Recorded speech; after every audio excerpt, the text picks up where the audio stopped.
بالله من الشيطان الرجيم بسم الله الرحمن والصلاة والسلام على أشرف المرسلين سيدنا ومولانا محمد بن عبد الله وعلى آله وصحبه وخير خديمه رب اشرح لي صدري ويسر لي أمري واحلل عقدة من لساني يفقه قولي واجعل كلامي راشدا ومرشدا وفكرتي نور وقلبي أرشدا mbokk yi maa ngi leen di nuyu bu baax di leen siyaara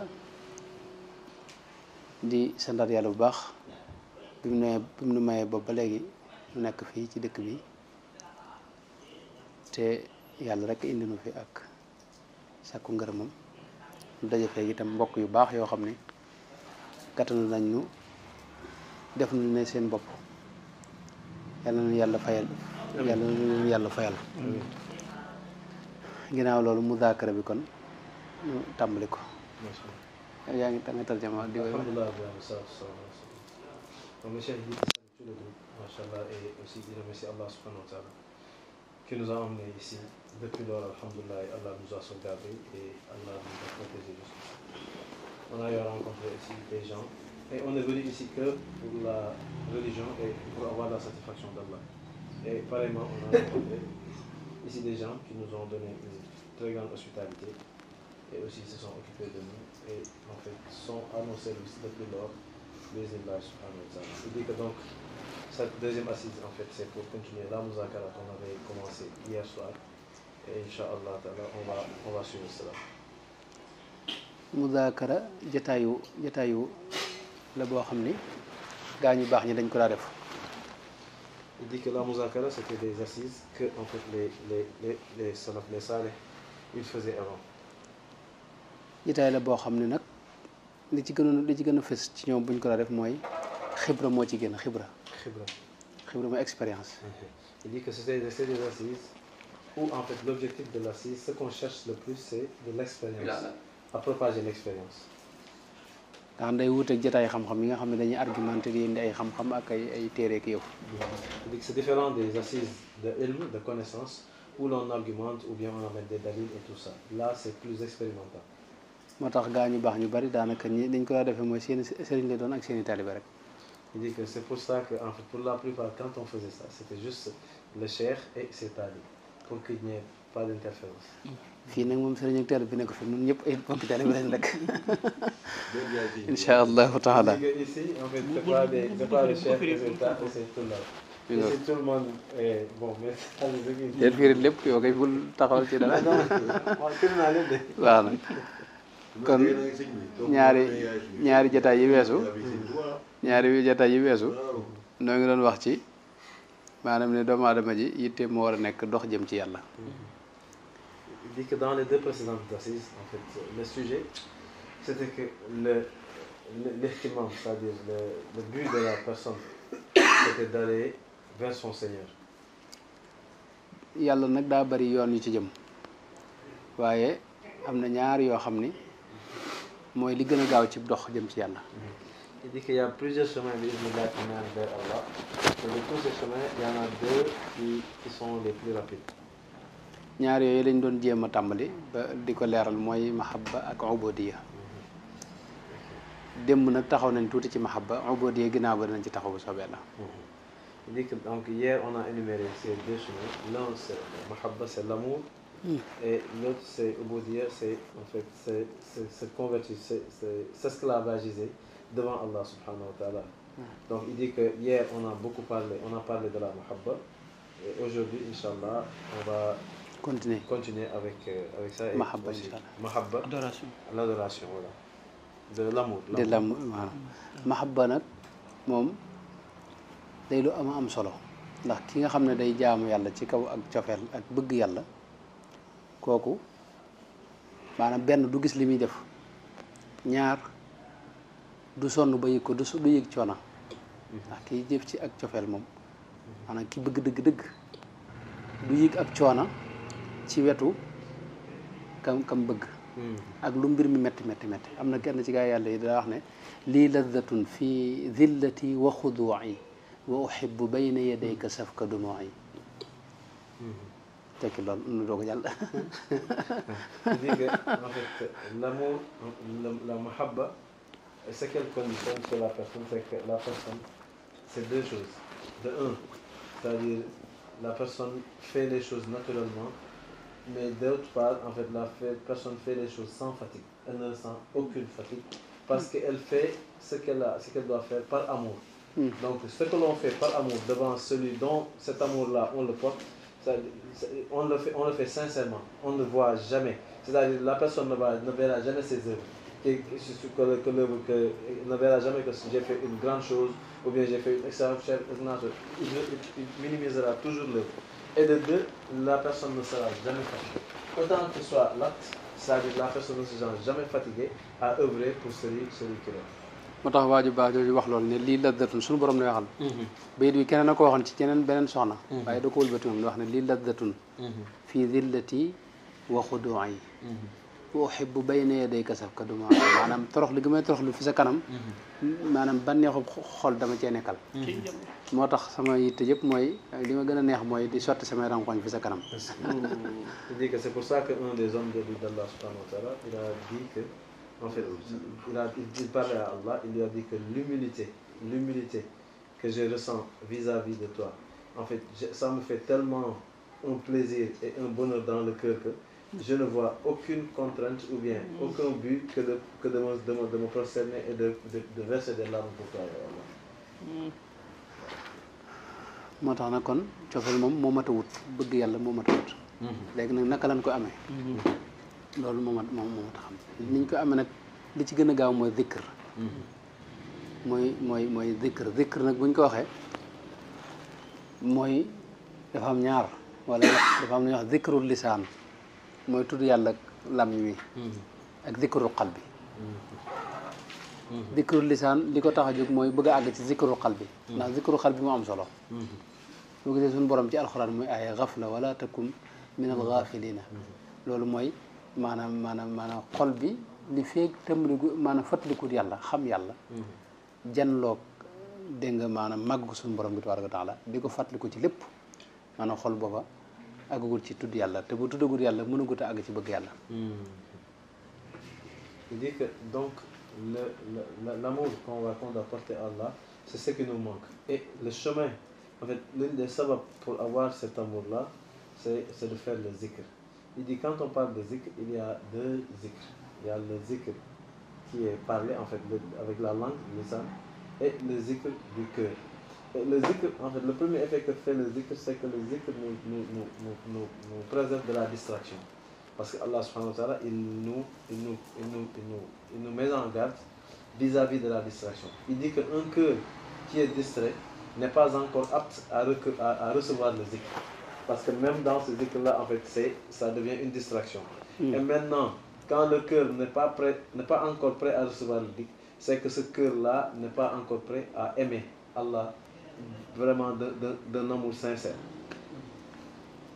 moo tax zikr tey boobu làmmiñ bi dala war a yóbbu ci yee sa xol.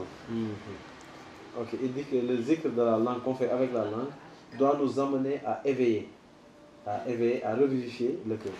léegi nag am na yoon woo xam ne moom dara gën ko gaaw ci yee xol boobu nag nga xam ne moo lay may te nga xol bi yow waxtu ne muy fàttaliku yàlla.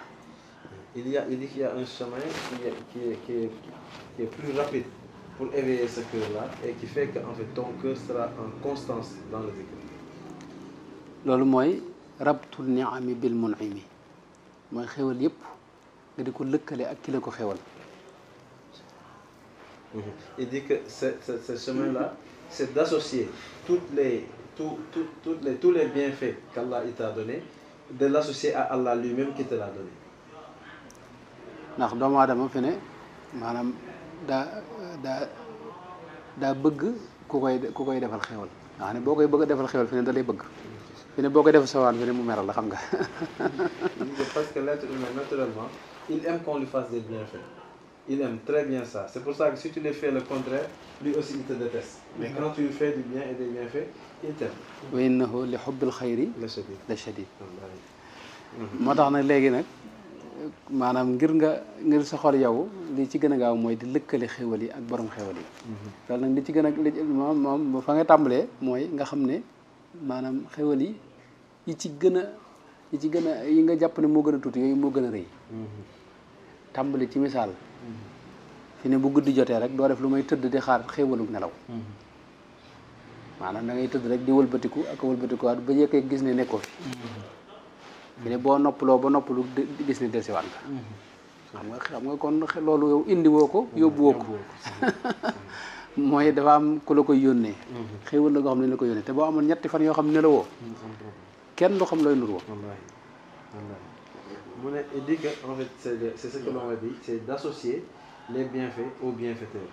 Il dit que en fait c'est de savoir qu'il n'y a aucun petit bienfait venant d'Allah.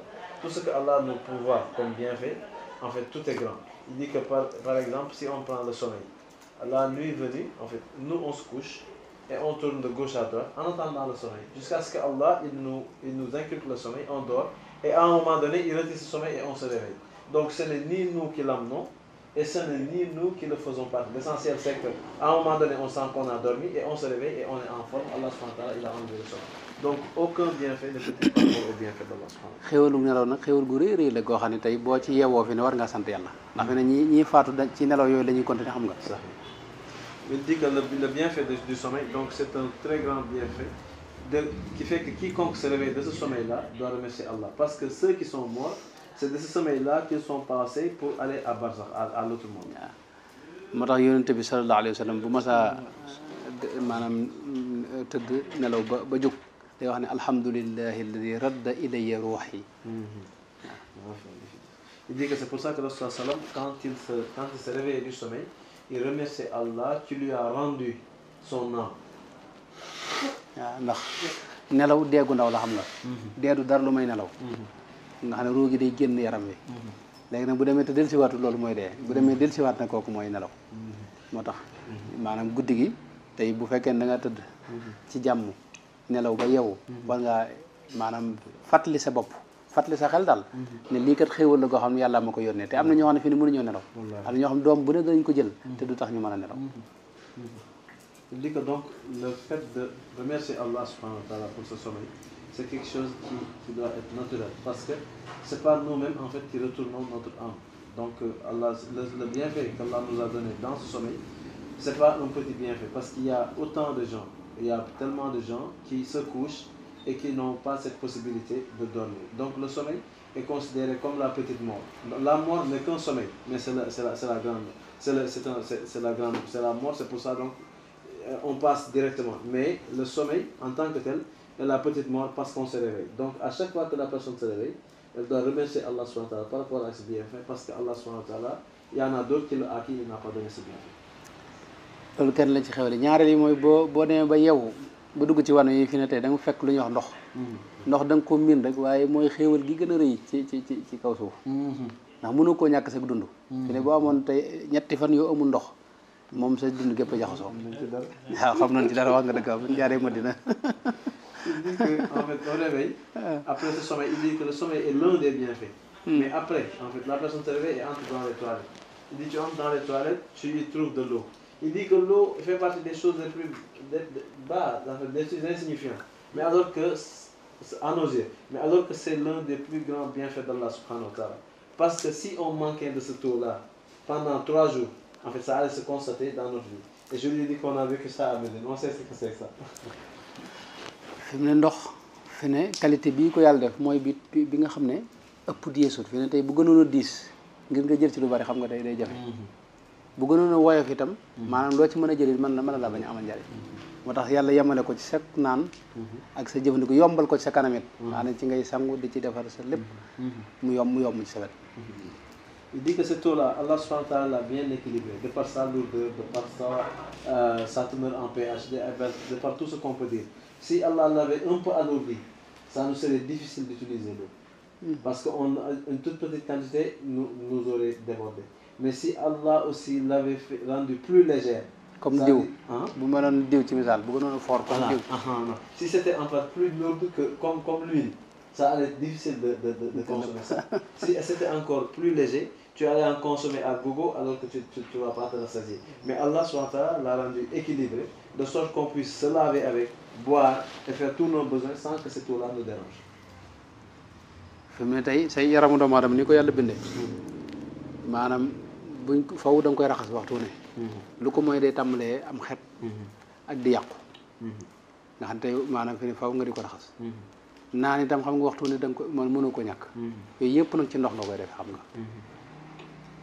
Il dit qu'en fait le corps humain de la nature dont Allah l'a créé, on est obligé tout le temps de la nettoyer, de la laver, sinon soit il y a de la puanteur ou bien ça commence à pourrir.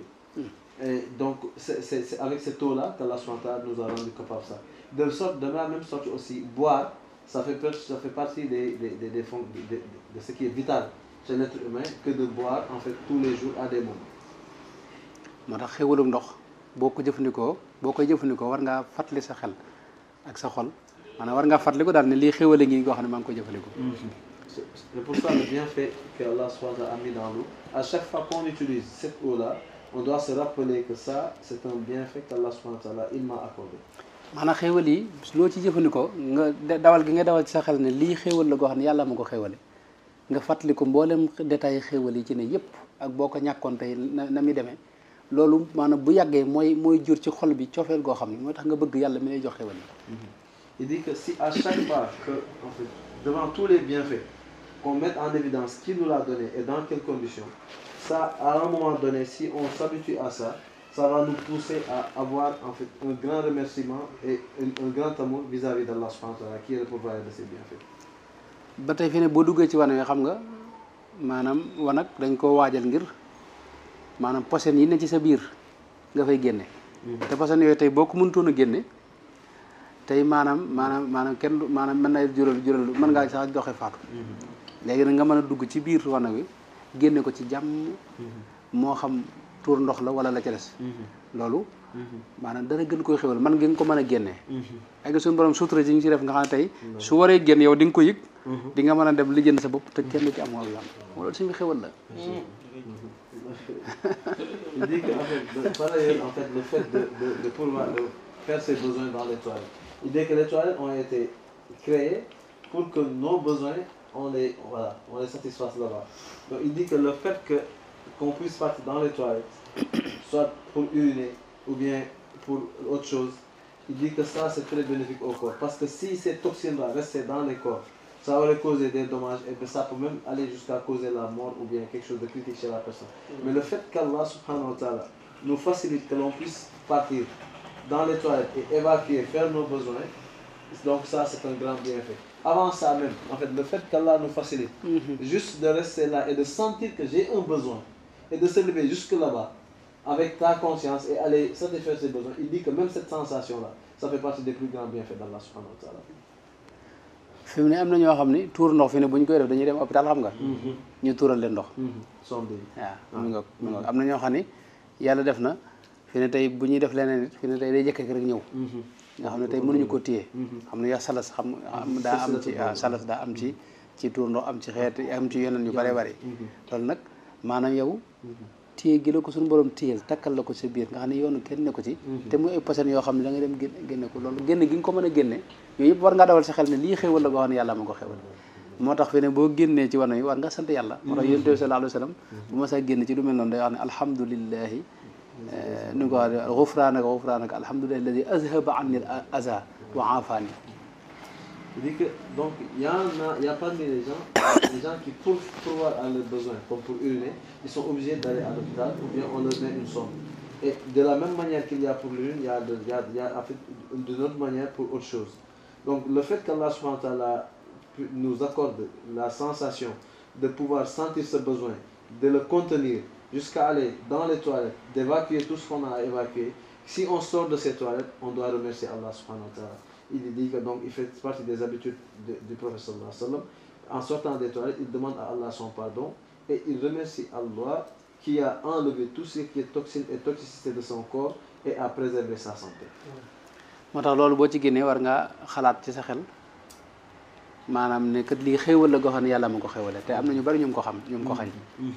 Donc si on sort de cette toilette, on doit se rendre compte qu'on doit se mettre dans la tête et dans le cœur que ça, c'est un bienfait qu'Allah subhanahu wa ta'ala m'a accordé. Et il y en a plusieurs, il y a beaucoup d'autres à qui Allah subhanahu wa ta'ala ne l'a pas donné ça. maanaam yii nii boo koy bàyyi xel moom maanaam du yàgg dara diir bu néew fi ne maanaam sa xol moom maanaam jaf maanaam dañ ko jafal ci tudd yàlla wax naa léegi lu mel ne nelaw yi wax naa lu mel ne ndox mi wax naa lu mel ne tey wanag wi tey ñu ñëw ci masalan xéewal lekk yi ñuy lekk nii nga xam ne tey jur gii nu dendal nga xam ne ñoom suñuy mbokk lañ yoo xam ne yàlla nu bind leen ëpp luñu leen dara ay mbindeef lañ ne noonu waaye yàlla may nu mën ci jëfandiku nga xam ne li ñuy dundal lépp génnul jur gi seeni yàpp ak seeni soow ak suñu borom def taw bi wàcc ndax ni mu tëddee lépp taw bi xam nga ni nga xamee ne jant bi mooy tàppe ci géej gi dégg nga mu def saxaar dem ci asamaan si sotti ko waat ci suuf si ndox mi loolu xam nga suñu borom a ko tëddee noonu léegi bu ko dee bu sotti ko waat ci suuf si nag gàncax gi ñor meññe di génn ci nu ci jëfandiku nga xam ne loolu kon suñu borom noonu ko xéwale xam nga maanaam loolu xéwalu nag maanaam nga xam ne pala bi nga tiim ba seetloo ceeb bi doo xam fu ñu ko bàyyee feneen ay mën naa jóge ca maanaam Siin wala feneen ak feneen jën wi xamoo géej guñ ko nappe maanaam pataas bi ci ne it xamoo fu ñu ko bàyyee ñam bi ci noonu dégg nga mboolem soble si xamoo fu mu jógee yooyu yëpp na yàlla dajale la ko ci benn palaas moo tax xéwal la gënu koo xam ni maanaam jar aajana sant yàlla aajana itam nga yëg ne lii xéwal la yàlla goo xam ne yàlla la ko jox moo tax yonent bi xam nga bu ma saa xéwlu ba noppi day santar yàlla wax ne alhamdulillahi alladi jaalani alhamdulillahi alladi at'amani hadha at-ta'ama wa razaqani min ghayri hawlin minni wala quwwa. Il dit que donc ces bienfaits-là, plus on y pense, plus on pense aux bienfaits d'Allah subhanahu wa ta'ala qu'il nous pourvoit, donc plus on est reconnaissant envers Allah. Il dit qu'on a parlé des bienfaits du sommeil, des bienfaits de l'eau, des bienfaits de l'évacuation, mais aussi autre bienfait qu'Allah subhanahu wa ta'ala nous a donné, c'est dans la nourriture, dans ce que l'on prend pour vivre. Il dit que les animaux qui sont à côté de nous, juste, c'est des créatures qu'Allah il a créées comme il nous a créés. Mais Allah il nous a donné la possibilité de pouvoir prendre de ces animaux, de les égorger, de les cuisiner et de les manger. Il dit qu'en fait, il nous a donné cette possibilité et ne leur a pas donné cette possibilité. Il dit que donc à chaque fois qu'on est devant un plat, ce qu'on doit soucier, c'est en fait le poisson, le riz qui est dans ce plat. Il a été cultivé jusqu'en Thaïlande ou en Chine. Le poisson, on ne sait de quel océan ou de quelle rivière ça vient. La patate, on ne sait pas dans quel champ ça a été cultivé. Mais pourtant, tout ça, Allah subhanahu wa ta'ala l'a regroupé dans un seul plat pour être notre subsistance. Donc pour cela, si on pense bien à cela, on doit remercier Allah subhanahu wa ta'ala. C'est pour ça qu'à chaque fois qu'il mangeait, il dit, je remercie Allah, je loue Allah qui m'a donné ma subsistance sans que je n'y ai ni pouvoir ni force pour me nourrir. maanaam loolu yoon la woo xam ne gis naa ne dara gënu ko gaaw ci bëgg yàlla judd ci sa xol tudd yàlla yi ñu def ci làmmiñ nag dana ko jur moom waaye loolu day mën naa bañ a gaaw waaye lii da gën a gaaw masalan tey xéwal yëpp nga di ci teewlu di fàttaliku ne kat xéwal gi yàllaa ma ko jox loolu dir su néew nga bëgg yàlla bi nga xam ne moo lay jox xéwal yooyu te xéwale du jeex maanaam fi ne tey nooyi gi ngay nooyi fi ne xam nga nooyi bu fekkoon dafa àndoon ak bur bi fi ne xam nga boo doo seetal loolu maanaam fekkoon tey maanaam jaww ji ni ngay nooy ni nga ko xëccee ni xam nga ngelaw ngay xëcc dugal sa biir xel ngelaw loolu nga am geneen ngelaw loo génne mooy gaz carbonique bi ngay génne nga xam ne moom la garab yi soxla garab yi ñoom la ñuy génne muy oxygène bi nun moom la ñu soxla ñu di ko jokkalante ci anam goo xam ne yow doo ko yëg nga xam ne yaa ngi xëcc muy dugg ak a génn te amul bruit bu fekkoon ne dafa ànd ak am riir ci misaal imagine loolu kon doo mën a dallu waaw. Il dit que donc tous ces bienfaits là c'est donc bienfaits d'Allah et on ne peut pas les éliminer, c'est-à-dire c'est à perte de vue. Il dit que donc c'est un chemin très rapide pour que en fait notre cœur soit assoupi et soit intégré et dans l'amour d'Allah subhanahu wa ta'ala, mieux en fait que le zikr de la langue. Il dit que parmi ces bienfaits, la respiration, le fait de respirer, de pouvoir inhaler de l'air et d'expirer cet air-là. Il dit que si à un moment donné, Allah avait fait que pour respirer, ça faisait du bruit.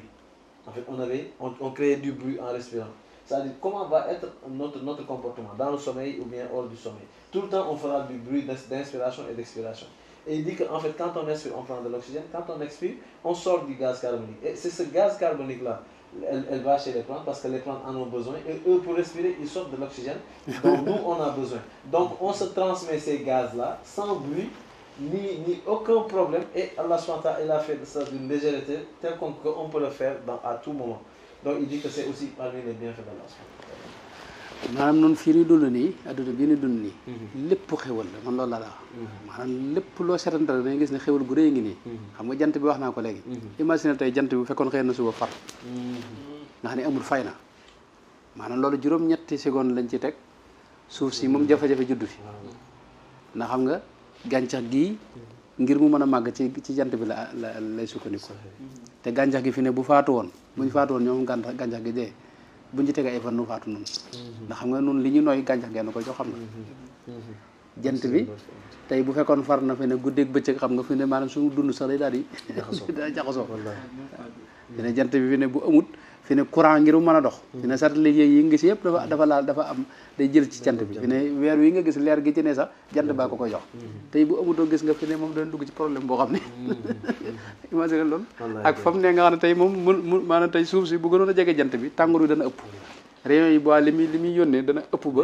fii dund du fi du yomb ndax boo ay maanaam forêt bi day tàmbali di def ay daay boo gàncax gi mën na fee jógee diir bu néew te boo duñ fi mën a doon.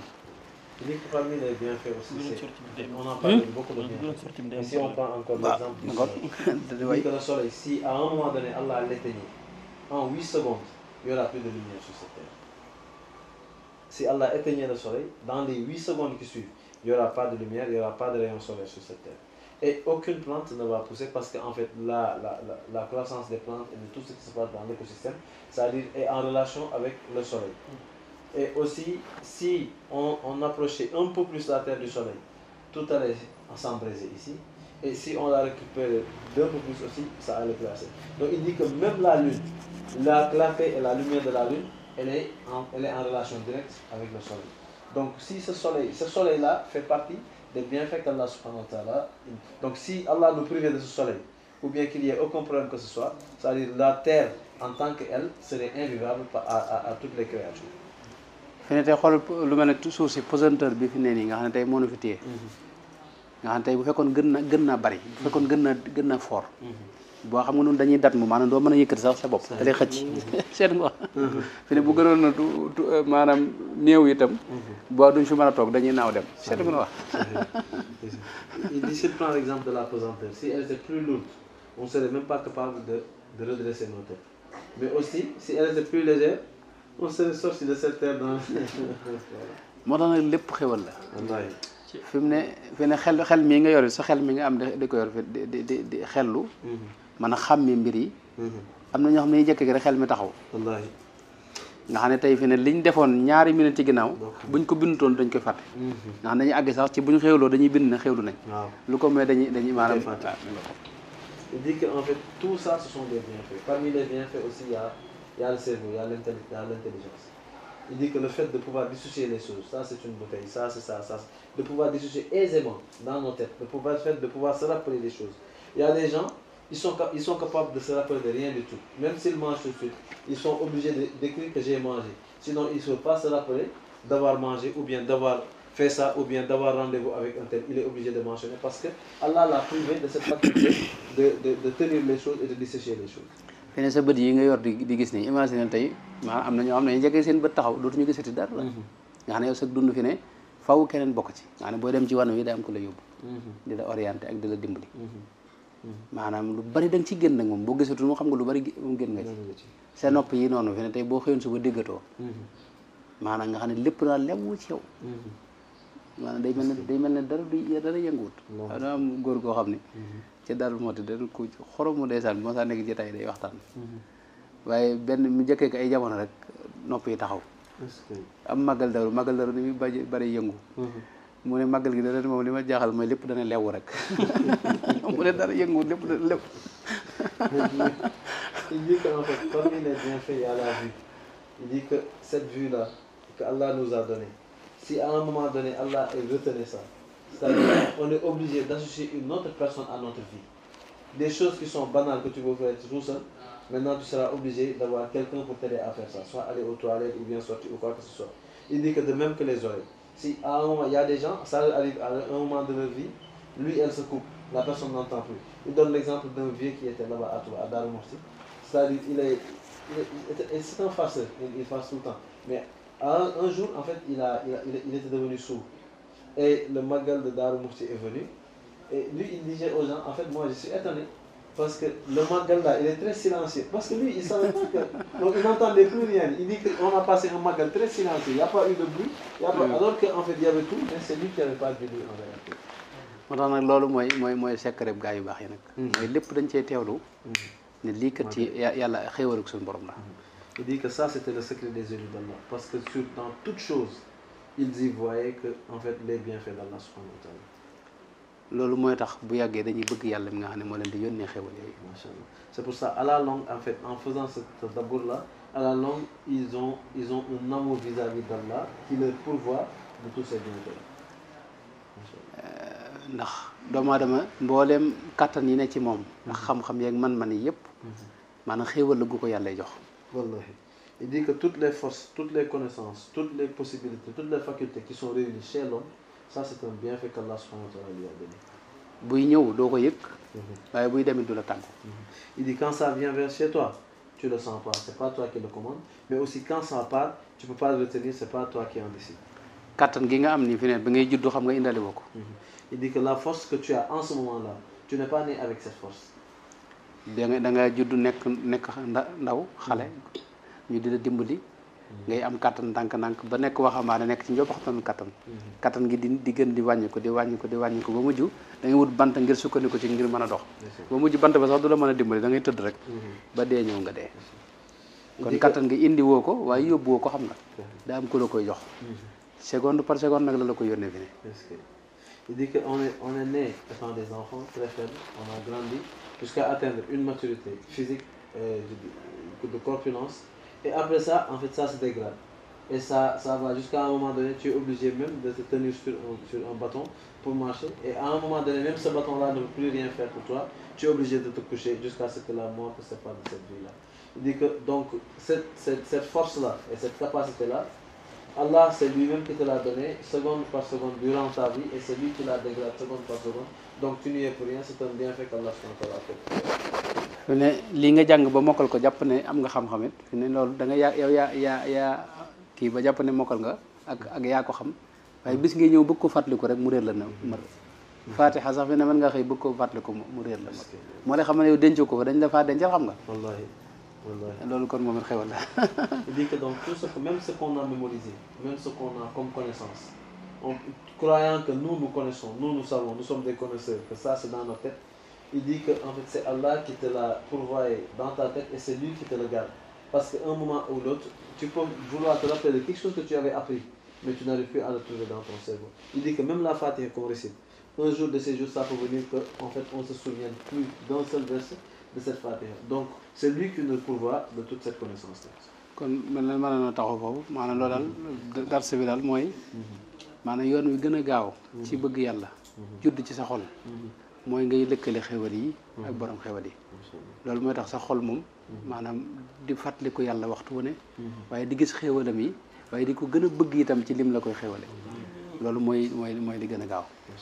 Il dit que donc on peut faire une pause pour cette leçon aujourd'hui. Donc le résumé de ce cours-là, c'est de savoir que en fait, le chemin le plus rapide pour que notre cœur s'imprègne de l'amour d'Allah subhanahu wa ta'ala et du zikr, en fait, c'est de relier les bienfaits aux bienfaiteurs. De tout ce qu'on a comme bienfait, à chaque fois, de se souvenir qu'il y a un bienfaiteur qui est Allah, qui nous a pourvoyé de tous ces bienfaits-là, et ça va causer en fait un amour entre nous et notre Seigneur. yàlla may cofeel gu wér. Macha Allah, Allah nous donne son amour. xubbullahi waaw Sëñ Tuubaa am diineem mooy bëgg yàlla diine ya xubbullahi ma xubbullahi